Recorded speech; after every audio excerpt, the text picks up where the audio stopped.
연말 산타랠리를 기대했었지만 국내 주식시장의 분위기가 좋지 않습니다. 최근 코스피 지수가 연일 하락해 1910선까지 내려왔습니다.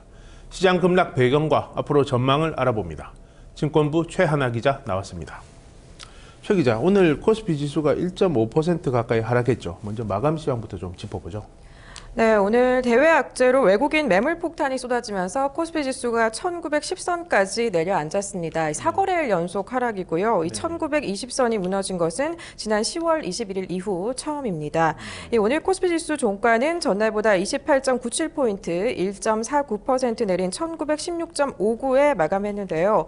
간밤에 뉴욕 증시 상황도 좀 좋지가 않았습니다. 국제 유가 급락 그리고 내년 원유 수요 감소 전망에 일제 이 3대 지수 모두 1%대 하락을 했는데 국내 증시도 부진하게 출발을 했습니다. 또 여기 선물 옵션 동시 만기를 맞아서 코스피 지수 대외 불안감 속에서 하락 출발한 이후에 장중 낙폭을 좀 더 키웠는데요. 외국인이 유가증권 시장에서 7천억 넘게 매도하면서 지수를 좀 끌어내렸습니다. 외국인의 매도 규모가 올 들어 최대라고 볼 수가 있겠습니다. 이 장중에 한국은행 금융통화위원회의 기준금리 동결 소식이 있었지만 시장에 영향은 그리 미치지 않았고요. 유가증권 시장 업종별로도 부진했는데 종이 목재 업종을 제외한 전 업종이 하락했습니다. 또 시가총액 상위 종목도 대부분 약세로 마감했습니다. 그렇군요. 최근에 이렇게 시장이 급락하고 있는 배경은 뭘까요? 네, 여러 의견들이 나오고 있지만 일단 시장에 호재가 없다라는 게 문제입니다. 이 말씀하셨던 것처럼 최근 이틀 연속 코스피 지수가 1% 넘게 밀렸었는데요. 악재가 산적해 있기 때문이라는 분석이 나옵니다. 이 대외 악재들이 만연한 모습인데요. 먼저 국제 유가 급락과 이에 따른 해외 증시 불안감이 국내 증시에도 고스란히 반영이 되고 있습니다. 석유 수출국 기구 오펙이 지난달 27일이죠. 이 산유란 감산에 실패한 이후에 이 국제 유가가 지속적으로 하락을 하고 있는데 간밤에도 또 유가가 내렸습니다. 이 서부 텍사스산 원유, 이 WTI 1월 인도분 선물 가격이 5년여 만에 최저치까지 또 무너졌는데요. 불확실성이 지속되고 있고 또 당분간 하락이 이어질 거라는 전망이 우세한 상황입니다. 여기에 따라서 환율 변동성 또 세계 경기 부진에 대한 관측이 이어지면서 시장의 악재로 반영이 되고 있는 모습인데요.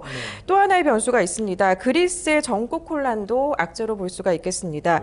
그리스의 구제 금융 조기 졸업이 좀 무산이 되면서 전국 혼란이 유럽 전반적인 재정 위기로 확대될 수 있다라는 의견도 나오고 있는데요.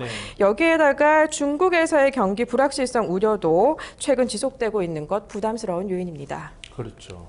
그 대외 불안 요인이 너무 많아가지고 이제 뭐 추가적인 하락 가능성도 많이 있을 것 같네요. 증권가 반응은 어떻습니까? 네, 증권가의 반응도 좀 초반과는 다릅니다. 이 연초 그리고 12월 초만 해도 미국의 경기 개선 그리고 연말 소비 시즌에 대한 기대감으로 산타랠리를 좀 기대해 볼 수 있겠다라는 의견이 만연했었는데요.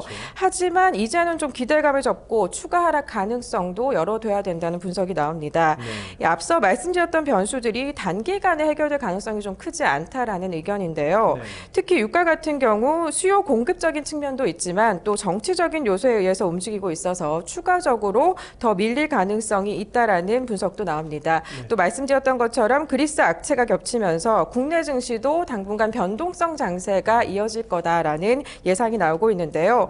또 일본에도 좀 이슈가 있습니다. 14일에 일본 중의원 선거 결과가 나오는데 여기에 따라서 엔저가 심화될 경우에는 국내 수출주가 다시 한번 좀 타격을 받을 수 있다라는 의견도 있고요. 또 FOMC가 오는 17일에 예정이 돼 있습니다. 여기에서 또 어떤 문구가 변화될 가능성도 있어서 우려 요인으로 지목이 되고 있는데 이 전반적으로 이렇게 대외 변수가 지속되는 가운데 기업 실적 등 우리나라 증시 전반적인 기초 체력이 저하된 상태에서 최근에 좀 증시가 움직인 요인을 보면 연말 배당 기대감 또 중국 증시의 호조 그리고 경기 호전 기대감 또 지배구조 개편 이슈에 대한 기대감 등 이 다양한 기대감에 따른 이야기에만 의존해 왔었기 때문에 그 거품이 그대로 좀 무너지면서 드러나고 있다라는 의견도 있습니다. 또 다만 코스피가 1900선 밑으로 좀 밀려날 수 있겠지만 이것이 좀 일시적이고 그동안 1870선 부근에서 강한 지지력을 보여줬기 때문에 추가적인 하락폭이 크지 않을 거라는 반대 시각도 있는데요. 그리스 불안이 좀 일단 우려 요인이지만 지속적으로 시장을 억누를 변수는 되지 않을 거라는 분석이 있고 또 일본 선거나 FOMC 우려는 시장에서 이미 예측을 하고 있기 때문에 그다지 큰 충격을 주지 않을 않을 것이라는 시각도 있습니다. 그렇군요. 전문가들은 그럼 연말까지는 어떻게 투자를 하라고 권고를 하나요, 지금? 네, 처음에는 이 연말 랠리 좀 기대해 보자라고 했는데 일단은 막연한 기대감은 좀 잠시 접어두자라는 의견이 나오고 있습니다. 이 연말 랠리에 대한 비관론이 좀 확산이 되면서 사실상 올해에도 지난해처럼 연말 랠리, 산타 랠리는 조금 어려울 수 있다라는 의견이 우세한데요. 이 시장 상승을 위한 긍정적인 요인보다 앞서 말씀드렸던 것처럼 하방 측면의 부정적인 요인이 좀 도드라지게 반영이 되고 있기 때문입니다. 따라서 단기 리스크 관리에 좀 집중해야 된다라는 의견이 많은데요. 유가 움직임을 좀 눈여겨보고 또 정책과 유동성 기대감에 그동안 중국 증시가 좀 달렸었는데 이 부분에 대한 잡음이 확대되고 있는 것도 좀 체크해 봐야 된다는 분석입니다. 또 일본의 중의원 재선거 이후에 엔저 속도가 빨라질 수 있다는 것 고려하고 FOMC 등 이 대외 변수 결과를 좀 더 지켜보자, 신중한 접근이 필요하다라는 의견인데요. 하지만 전문가들은 그나마 좀 연말 배당을 노린 외국인의 프로그램 매수가 좀 유입될 수 있다라는 데 기대감을 걸고 있습니다. 배당주나 또 대형주, 낙폭 과대주의 선별 매수 전략은 좀 유효하다는 분석입니다. 그렇군요. 알겠습니다. 최하나 기자 잘 들었습니다. 감사합니다. 싸늘한 주식시장과 뜨거운 공모주 시장, 오늘 모습은 극과 극이었습니다.